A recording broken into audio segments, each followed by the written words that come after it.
Seja muito bem-vindo a mais um episódio do CBCDcast, o podcast do Colégio Brasileiro de Cirurgia Digestiva. Eu sou a doutora Michele Daltro, cirurgiã titular especialista pelo Colégio Brasileiro de Cirurgia Digestiva. E hoje estou aqui com um grande amigo, vamos falar sobre um tema que eu também gosto muito, que é transplante hepático e em oncologia, né? Um tema extremamente atual que vem aumentando as indicações. E para isso, a gente trouxe o Dr. Marcelo Bruno de Rezende, que ele é referência em cirurgia HPB, transplante hepático e oncologia cirúrgica, com atuação destacada nessa interface de transplante e tratamento oncológico. Ele é coordenador do grupo de transplante de fígado e cirurgião do Centro de Oncologista do Hospital Albert Einstein. Ele fez fellow em transplante de cirurgia de fígado e hepatobilho no Queen Elizabeth, do Hospital da Inglaterra, e pelo Asia Medical Center na Coreia do Sul, que eu tenho uma grande vontade de conhecer lá, viu? Dizem que é fantástico. Seja muito bem-vindo, Dr. Marcelo. Obrigado, Michele. Obrigado pelo convite. Queria te agradecer à diretoria do CBCD pela oportunidade de estar aqui falando com vocês sobre um tema tão importante, tão atual, como você mesmo ressaltou. O transplante, além dele trazer aquela, né, nova vida para o paciente, nova, né, a gente estava conversando com outros transplantadores de você ver aquele paciente assístico avançado, ganhar um novo órgão e ter uma qualidade de vida, voltar a correr, voltar a fazer seus exercícios, beneficiar a sociedade, voltar a trabalhar, né, que o transplante já traz isso. E agora pensando mais na parte oncológica, né, pensando em tumores que antigamente não se operavam, não se fazia, né? Não tinha o que fazer. E o transplante vem entrando como uma terapia alternativa curativa, né? Vamos começar a falar sobre o hepatocarcinoma, né? Como que era e o que mudou os paradigmas atuais, né? Que a gente conseguiu ampliar um pouco mais nessa questão do transplante em oncologia. Perfeito. O transplante em oncologia, Michele, ele na verdade, a gente já transplanta tumores já há bastante tempo.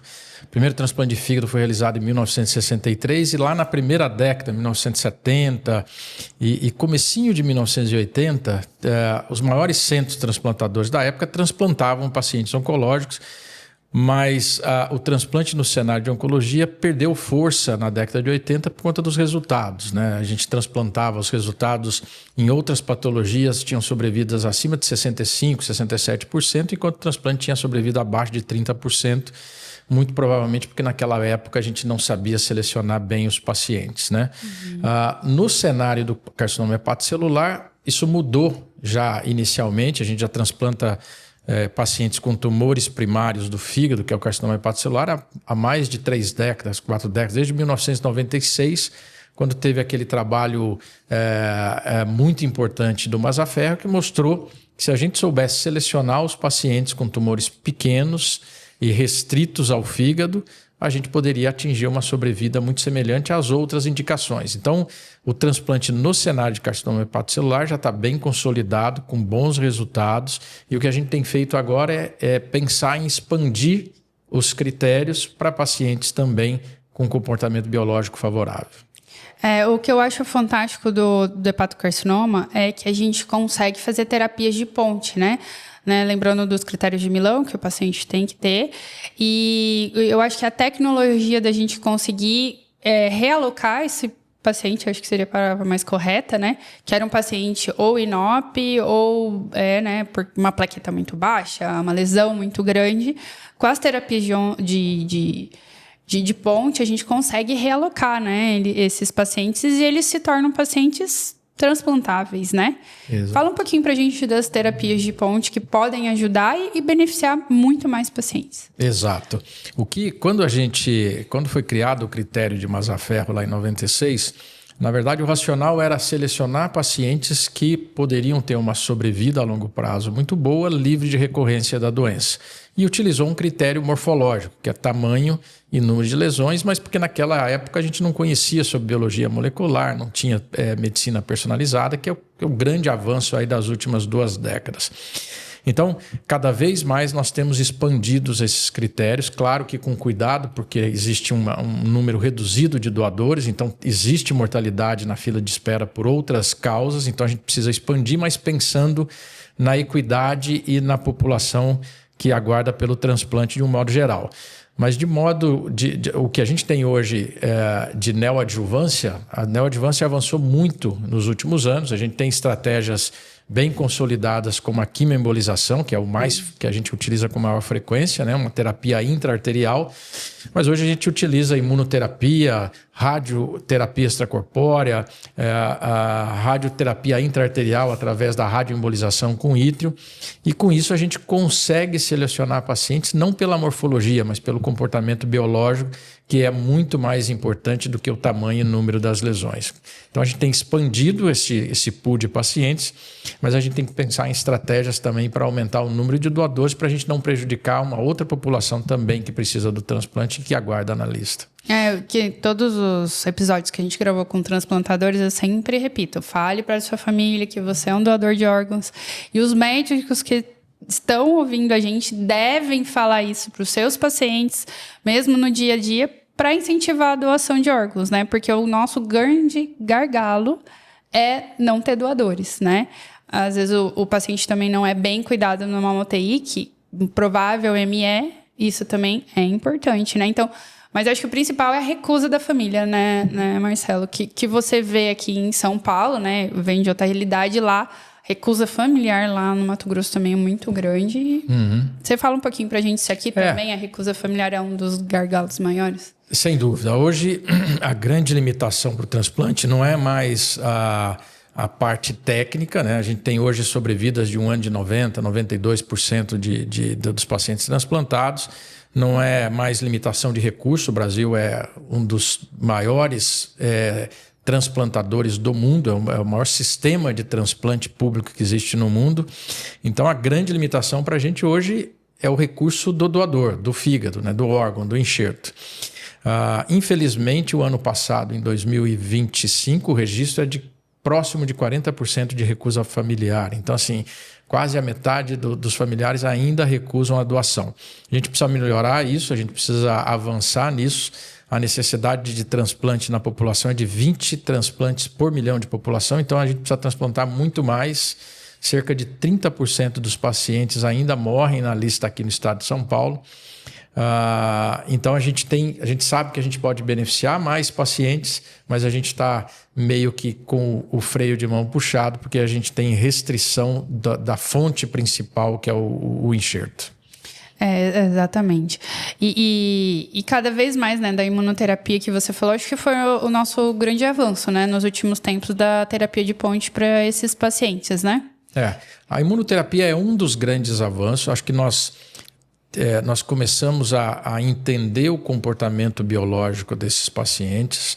A gente tem avançado cada vez mais em medicina personalizada, quer dizer, entender exatamente qual que é o cenário da lesão daquele paciente específico.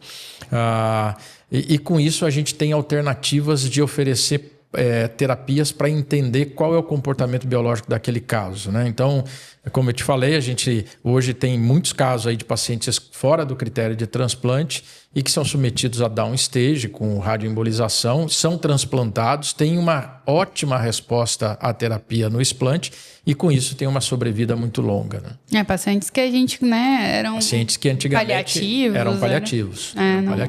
Não se fazia muita coisa, né? E isso é de 5 anos para cá, né? A imunoterapia é uma coisa recente, relativamente né? nova. Relativamente nova. Agora, falando um outro tipo de tumor, o colangiocarcinoma, né? A gente sabe que é um tumor extremamente agressivo, né? Que exige o cuidado do cirurgião, até pensar em ressecar, lembrar de fazer linfadenectomia, não é igual ao hepatocarcinoma, né? Então, tem todas as suas nuances. Quais seriam as indicações para pensar num transplante para um colangiocarcinoma? O colangiocarcinoma, como todos nós sabemos, é um tumor normalmente muito mais agressivo. Mas nós começamos a aprender que existem colangiocarcinomas mais indolentes. Tudo mudou no cenário do transplante no colangiocarcinoma com a publicação e com os trabalhos da Mayo Clinic, que mostraram que alguns casos selecionados de colangiocarcinoma perilar poderiam ser transplantados com uma sobrevida muito semelhante aos outros pacientes, com sobrevidas acima de 65%. Isso, claro, dentro de um protocolo muito restrito. Então, são pacientes muito selecionados, pacientes com tumores pequenos na placa hilar, sem doença extrahepática, submetidos a quimio e radioterapia e que, após esse teste de comportamento biológico, podem ser transplantados e com isso tem uma sobrevida muito grande. Isso já está muito consolidado. O transplante no colangiocarcinoma perihilar é uma realidade. Não é ainda no Brasil, porque a legislação ainda não mudou, mas são pacientes que a gente sabe que a gente pode beneficiar. Um pouco diferente do colangiocarcinoma intrahepático. A gente sabe que alguns casos também, poucos casos de colangio intrahepático pequenos, muitos deles transplantados como hepatocarcinoma, e depois no explante a gente sabe que é um colangio. Mas tumores pequenos, como no carcinoma hepatocelular, a gente pode também transplantar com uma sobrevida muito grande. E o colangiocarcinoma intrahepático também, com grande volume tumoral, em alguns casos muito selecionados, submetidos a terapia local e quimioterapia sistêmica, com um bom período de acompanhamento, provando-se que essa lesão está restrita ao fígado. Alguns casos selecionados a gente também se beneficia com transplante. Mas lembrando que aqui no Brasil ainda não tem a regulamentação, né? Não tem a regulamentação para transplante com doador falecido. Então hoje a gente não pode transplantar esses pacientes com doador falecido, mas casos muito selecionados a gente pode utilizar o transplante com doador vivo no Brasil. A gente tem feito isso, a gente tem alguns casos já de transplante no cenário de colangiocarcinoma com excelente resultado. Volto a dizer, casos muito, muito selecionados, que foram submetidos à neoadjuvância exaustiva, que ultrapassaram a linha do tempo para mostrar que tem comportamento biológico, e sempre casos submetidos a uma discussão de board com equipe multidisciplinar, com oncologista clínico, radioterapeuta, radiologia intervencionista, para realmente selecionar o melhor caso. São pacientes extremamente complexos, né, em geral. Outro caso que eu acho que a gente também tem que discutir são os neuroendócrinos, né? Fala também um pouquinho pra gente dessas indicações dos neuroendócrinos e como que funciona essa seleção de pacientes. Perfeito. O tumor neuroendócrino a gente já transplanta já há bastante tempo, está na legislação, ele é aprovado para transplantar com doador falecido, novamente em pacientes muito, muito selecionados, pacientes que têm o tumor neuroendócrino indolente, grau 1 ou grau 2 até, com Ki67 até de 10%, que têm os seus tumores primários ressecados e que o grande problema do paciente seja as lesões hepáticas e que essas lesões hepáticas estejam restritas ao fígado e que sejam lesões também indolentes com Ki67 baixo. Então, nesse cenário, hoje é aprovado para transplante com doador falecido, são poucos casos, se representa menos de 2% dos transplantes no Brasil e no mundo. Mas quando a gente aprende a selecionar e aprende a indicar no melhor momento, que não pode ser nem muito precoce, mas também não pode ser muito tardio no neuroendócrino, esses pacientes têm uma sobrevida muito boa, acima de 90% no primeiro ano e próximo de 80% com 5 anos. Então, é um bom tratamento. A gente sabe que, em última análise, o paciente com tumor neuroendócrino ele morre da insuficiência hepática pelas múltiplas metástases no fígado, então ele deve ser considerado dentro do arsenal que é vasto para tratar neuroendócrino, desde de análogos, lutécio, quimioterapia, mas o transplante certamente tem um papel importante no tratamento desses pacientes. Com certeza. Eu lembro no primeiro neuroendócrino que eu entrei no HC e o cirurgião, eu não me lembro quem que era o cirurgião na época, que eu entrei. Ele falou assim, nossa, é tão bom operar o neuroendócrino porque aquele parênquima ainda não está cirrótico, né? Não precisa chegar a uma cirrose, então até uma cirurgia até que sangra menos, né? Turma, tecnicamente ele é até mais tranquilo. Mais tranquilo, certamente não tem hipertensão portal, é uma hepatectomia relativamente simples. E a tendência é esses pacientes se recuperarem no pós-transplante muito rapidamente. Isso é uma outra coisa importante, viu, Michele, que a gente tem que quebrar esse paradigma. Ainda no cenário da oncologia clínica, os oncologistas ainda enxergam o transplante como um procedimento de muita complexidade e que o paciente sai muito moribundo do transplante, que o paciente sai com uma qualidade de vida ruim, o que não é uma realidade mais há muitos anos. Normalmente esses pacientes ficam 7, 8 dias internados do paciente neuroendócrino e volta a ter uma qualidade de vida muito boa, livre daquelas terapias, múltiplas terapias hepáticas num paciente que, apesar de ser um tumor indolente, é um tumor maligno, é um tumor que leva à insuficiência hepática no estágio final da doença. Às vezes a quimioterapia acaba, né? As químios, né? Pensando, não tanto para o neuroendócrino, mas elas são bem agressivas, né? Os pacientes mucosite, eu vejo os pacientes com quimioterapia sofrer bastante de mucosite. Eu acho que é uma das coisas que incomoda mais do que a queda de cabelo, né? Porque você não conseguir comer, né? Como você vai comer, né? E agora, o que é a grande discussão até no HPB Rio... Acho que você estava no passado, né? No HPB Rio. Não conseguia no HPB Rio. No HPB Rio, a gente teve uma mesa... Tava o Dr. Paulo Hermann, tava o francês, que agora eu esqueci o nome. E a gente foi muito discutido, amplamente discutido, sobre transplante em pacientes com meta de cólon, né? Quais são os limites, porque... Na França, eles começaram a fazer um estudo mais robusto com esses pacientes, né? O Dr. Wellington também, né? Faz aqui na USP. Fala um pouco mais pra gente sobre isso. A gente já sabe que a gente tem poucos órgãos, poucos doadores, né? E agora tem mais esses tumores que vêm entrando nessa análise, essa discussão. Quais são os critérios para a gente começar a pensar em transplantar os pacientes com tumores metastáticos por tumor de colo no fígado? Então, a metástase do tumor coloretal, a gente sabe que tumor coloretal é o segundo e terceiro tumor mais frequente, né? Então, é uma população muito grande, a gente tem que pensar nisso. 50% deles apresentam em algum momento metástase hepática, e a metástase hepática, como no tumor neuroendócrino, é o que mais mata no paciente com tumor coloretal, não é o tumor primário, na maioria das vezes. Então, o transplante de fígado, durante muitos anos, não foi aceito no tratamento, no arsenal de tratamento da metástase coloretal, mas o que aconteceu nos últimos 15 anos aí de mudança de entendimento do comportamento biológico, nós aprendemos a entender quais são os tumores mais agressivos, né? A lateralidade do tumor, o carrasco do tumor, o painel molecular. E aí, com a introdução da imunoterapia, terapia-alvo, esses pacientes hoje eles não morrem do tumor. Na verdade, eles morrem muitas vezes do efeito colateral da terapia no fígado. Então, são pacientes que depois eles estão com tumor controlado, mas estão em insuficiência hepática, estão ictéricos, estão tendo uma qualidade de vida muito ruim.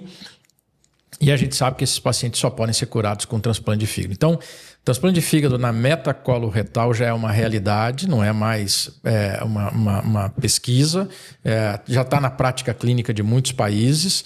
Obviamente que isto avançou muito mais nos países que têm muito doador, né? Por exemplo, os trabalhos que desencadearam toda essa mudança no tratamento do transplante na metacoloretal são os trabalhos do Poldeg, que é da Noruega, porque na Noruega sobra enxerto.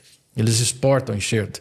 Então, como eles têm muito enxerto, eles avançaram precocemente no transplante na metacoloretal. Então, veio o estudo SECA-1, depois o estudo SECA-2, e agora, mais recentemente, o estudo Transmet, que foi o que você falou, que é o estudo francês, e que mostrou que realmente, quando a gente seleciona bem, a gente pode ter pacientes que se beneficiam muito do transplante de fígado, com sobrevidas muito, muito maiores do que as terapias sistêmicas, né? O que o Transmet mostrou é que você submeter estes pacientes selecionados, pacientes de colo esquerdo, carrasco selvagem, submetidos à quimioterapia com estabilidade da doença, primário ressecado, doença limitada ao fígado, esses pacientes, como transplantados, têm uma sobrevida acima de 70% contra 9%, 10% do que a gente tem hoje de alternativa de tratamento. Então, é um impacto muito grande em ganho de sobrevida. A gente deve pensar isso no cenário.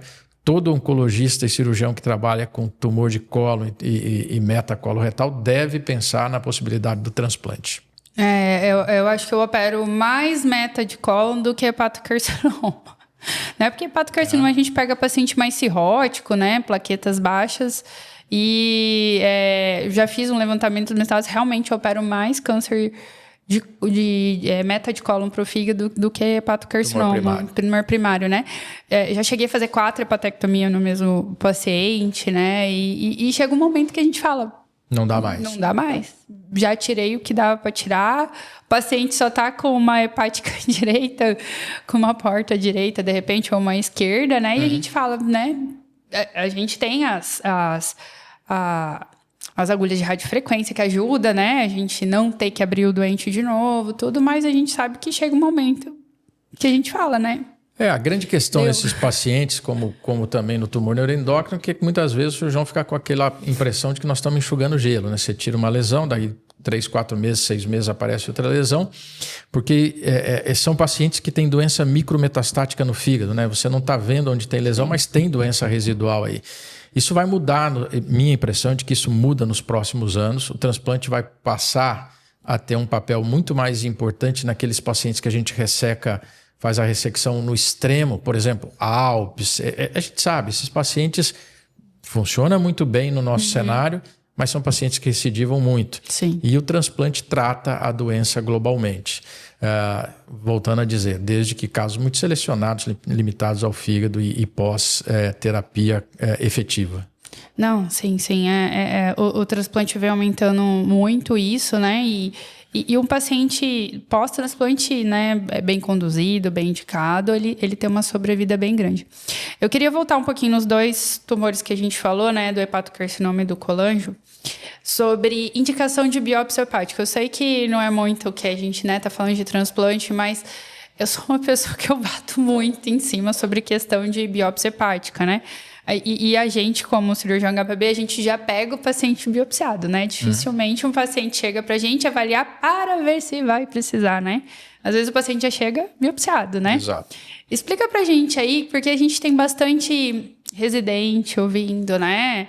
E o pessoal às vezes trabalha, enfim, interior do Mato Grosso, interior, né, do Amazonas, tá ali, pega paciente com nódulos e acha que tem que indicar biópsia. Suspeitei que é hepato ou colangio, eu tenho que biopsiar, né? Fala para você da sua experiência, do seu conhecimento sobre essas biópsias.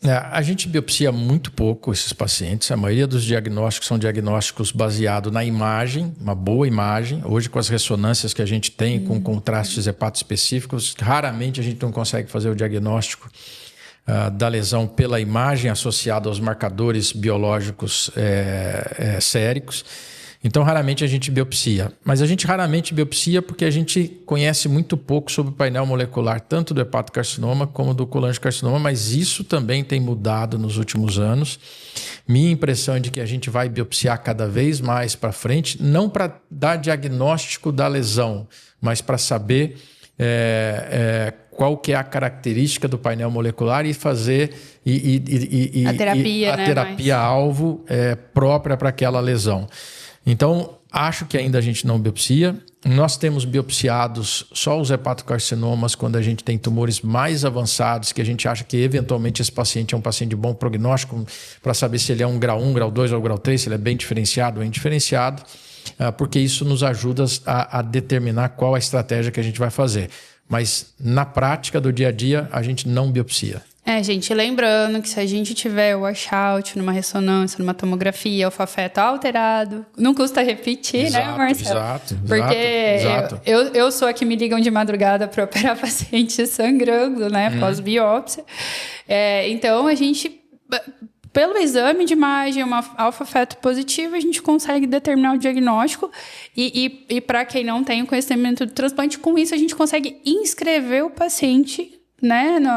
Obviamente que eles estão nos outros critérios, isso já define um diagnóstico de hepatocarcinoma, então não precisa biopsiar, né? Exato. Não precisa. Às vezes é uma lesão que está ali perto da cava, está perto de veia, né? E vai fazer mais estrago do que... Exato. A biópsia não é isenta de risco, tanto de sangramento. E além disso, a biópsia não traz nenhuma outra informação, na maioria das vezes, no cenário do hepatocarcinoma e do colangio, a não ser naqueles tumores que realmente são tumores que não são característicos, né? Sim. Então, por exemplo, quando a gente tem um paciente cirrótico com um tumor dentro do critério para transplante, mas ele tem uma lesão que não é tão típica do carcinoma hepatocelular, algumas vezes são tumores mistos, como hepatocolangio ou colangiocarcinoma, e a gente quer saber exatamente se a natureza da lesão é um carcinoma hepatocelular para listá-lo para o transplante. Mas, de rotina, a maioria dos pacientes a gente não biopsia.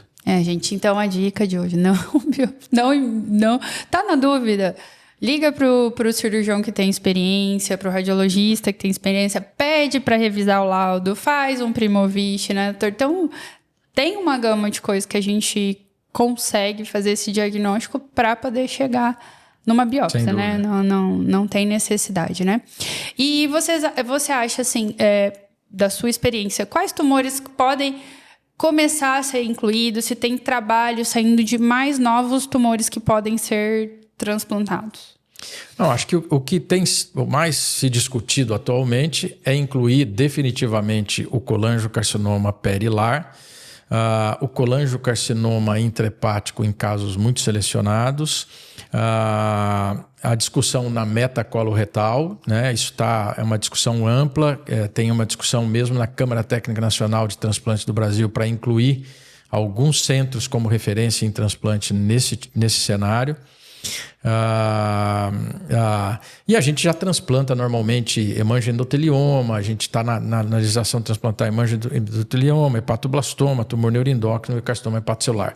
Discussão no carcinoma hepatocelular é se a gente não poderia ampliar os limites para transplante. Eu acredito que sim, a gente tem que pensar sempre que existe outras possibilidades, não só o transplante com doador falecido, mas tem o transplante com doador vivo, que a gente pode beneficiar pacientes fora do critério habitual de Milão, porque alguns casos fora desse critério têm um benefício do transplante.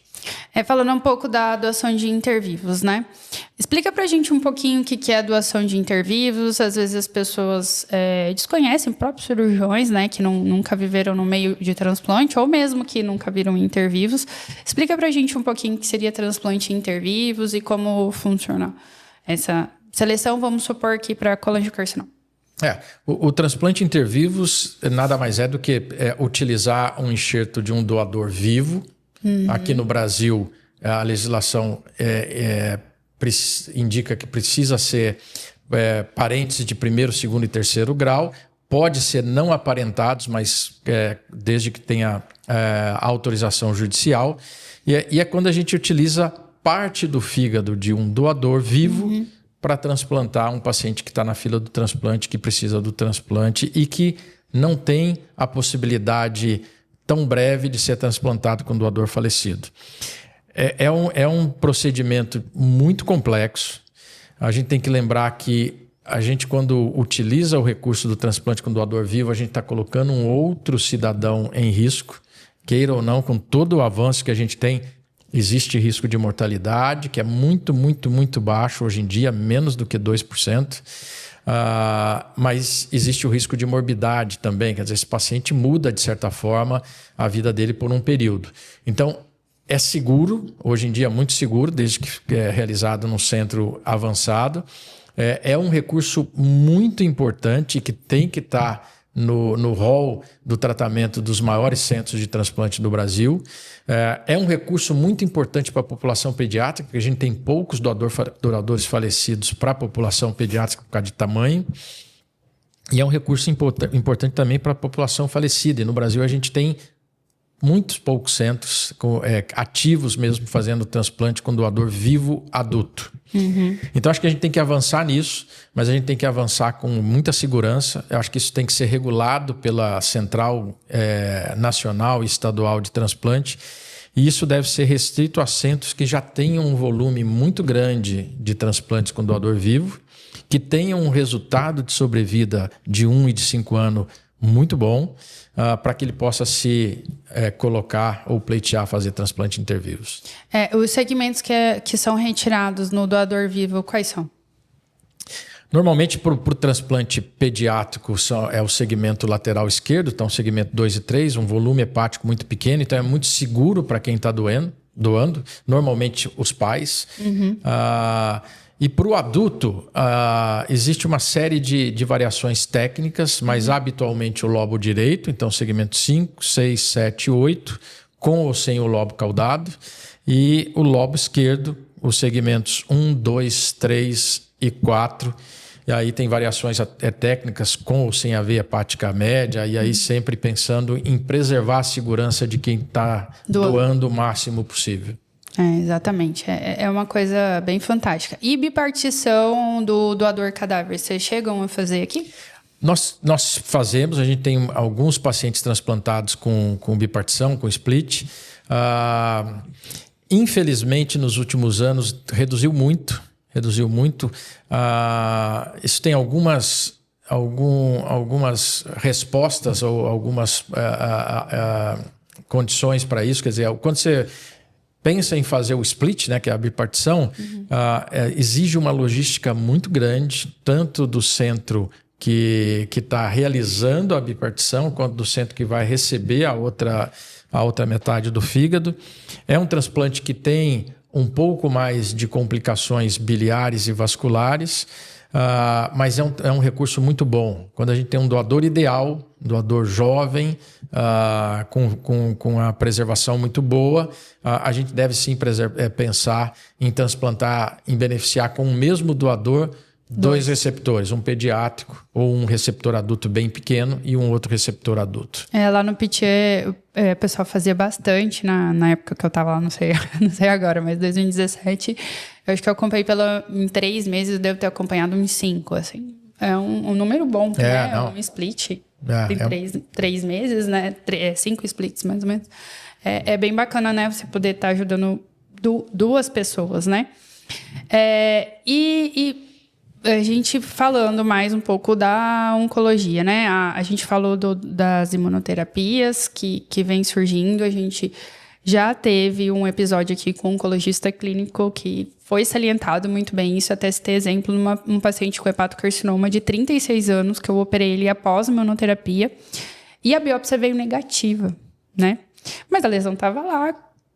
Como que você biopsia? Vamos supor que indicaria biópsia. Vem negativo, mas a lesão está ali, né? Como que você vai jurar por Deus que não tem mais lesão nenhuma, né? Não tem como, né? E aí ele falou bastante sobre quanto tempo transplantar esse paciente. Vamos supor que entre numa terapia de ponte da imunoterapia. Qual que é a experiência de vocês? Vocês têm feito transplante pós-imunoterapia para hepatocarcinoma?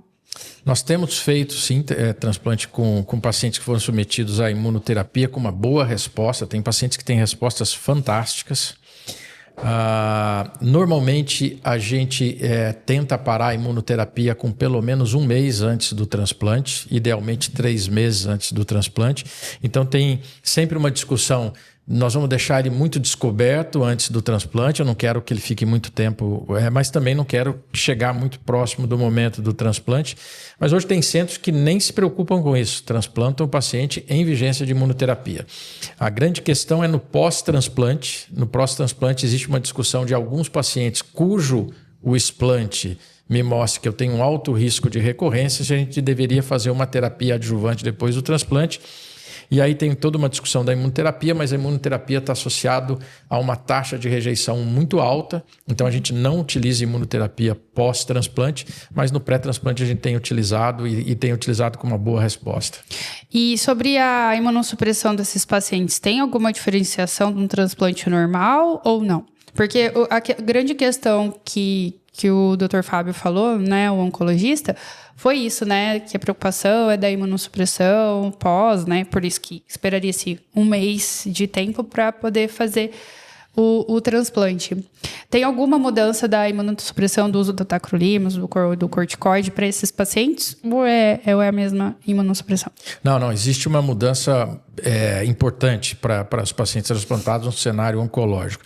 E isso é mais um paradigma que a gente precisa quebrar junto com os oncologistas clínicos. O oncologista tem sempre a visão, e eles têm razão, mas assim, eles têm uma visão da experiência que eles têm do paciente que tem um tumor pós-transplante, mas um outro tipo de tumor. Ele pode desenvolver um tumor de cólon depois do transplante, uma doença mieloproliferativa, e realmente apresentar um tumor pós-transplante, o prognóstico é ruim, porque esses pacientes estão imunossuprimidos e normalmente o prognóstico não é bom. É diferente de transplantar um paciente no cenário de oncologia, que eu tiro toda a carga tumoral dele, e aí eu lanço mão no pós-transplante de estratégias de imunossupressão muito mais brandas, né? Então, quando eu transplanto um paciente no cenário de oncologia, normalmente eu mantenho o nível do Prograf ou do tacrolimus muito baixo, ou o mais baixo possível. associo outras alternativas de imunossupressores que não têm este efeito de estímulo tumoral, então o everolimus, então entro com o everolimus precocemente, depois de 3 meses a gente já começa o everolimus, e aí com isso eu deixo a imunossupressão, tento deixar a imunossupressão o mais baixa possível. Com isso a gente sabe, a imunossupressão mudou muito nos últimos anos, tem pacientes nossos que depois de 5 anos está com a imunossupressão muito, muito baixa. Então, tem pacientes que às vezes está só com Prograf, tacrolimus 1 micrograma de manhã e 1 à noite, sem micofenolato e super bem, sem nenhuma evidência de rejeição. Então, mudou a estratégia e muda sim quando a gente está transplantando no cenário oncológico. É, bem diferente. Marcelo, a gente está chegando ao final do nosso bate-papo, muito obrigado. E sempre no final eu peço uma take message at home, né? O que você diria de tudo que a gente conversou, dos transplantes, da oncologia, para residentes que estão ouvindo, cirurgiões até mais experientes nesse novo mundo da introdução maior, eu digo assim, né? Porque já existia, como você falou, mas essa introdução maior, novos estudos das indicações de transplante para oncologia. Qual que é a sua mensagem para casa? Eu acho que a mensagem para quem está começando fiquem atentos que o cenário do transplante está mudando radicalmente, né? Nós inteiramos agora no Einstein 2.500 transplantes de fígado a semana passada, muitos transplantes, mas a gente transplantava muito no cenário da doença hepática crônica associada principalmente ao vírus da hepatite C, por exemplo. O tratamento da vírus da hepatite C veio, caramente agora a gente está transplantando pacientes com cirrose pós-hepatite C e a gente está transplantando muito mais os pacientes no cenário de doença metabólica, né? Então a esteatohepatite associada à síndrome plurimetabólica, sobrepeso, diabetes e hepatocarcinoma, tumores nesse cenário. É o famoso, eu nunca bebi e virei cirrótico, né? Virei cirrótico, que vira mesmo, e às vezes só pelo diabetes. Mas o que vai avançar muito é que nós vamos mudar muito o transplante no cenário da oncologia. Nós vamos transplantar muito mais tumores nos próximos anos. Então a gente tem que estar atento a isso. A gente tem que estar muito atento às mudanças na medicina personalizada. Então, talvez a mudança no sentido de biopsiar mais, ter mais informações de painel molecular. A genética, Isto. A biópsia líquida para a gente tentar selecionar os melhores candidatos.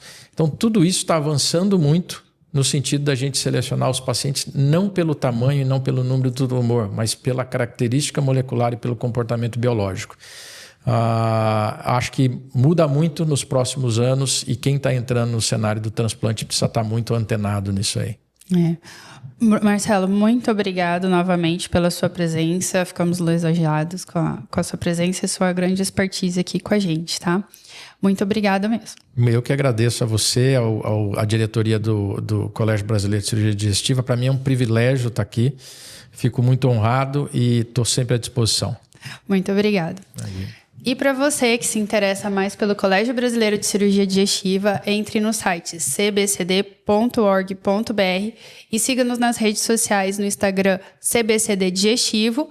Nós estamos disponíveis para escutar os outros episódios, tanto no YouTube quanto no Spotify. Até o próximo episódio.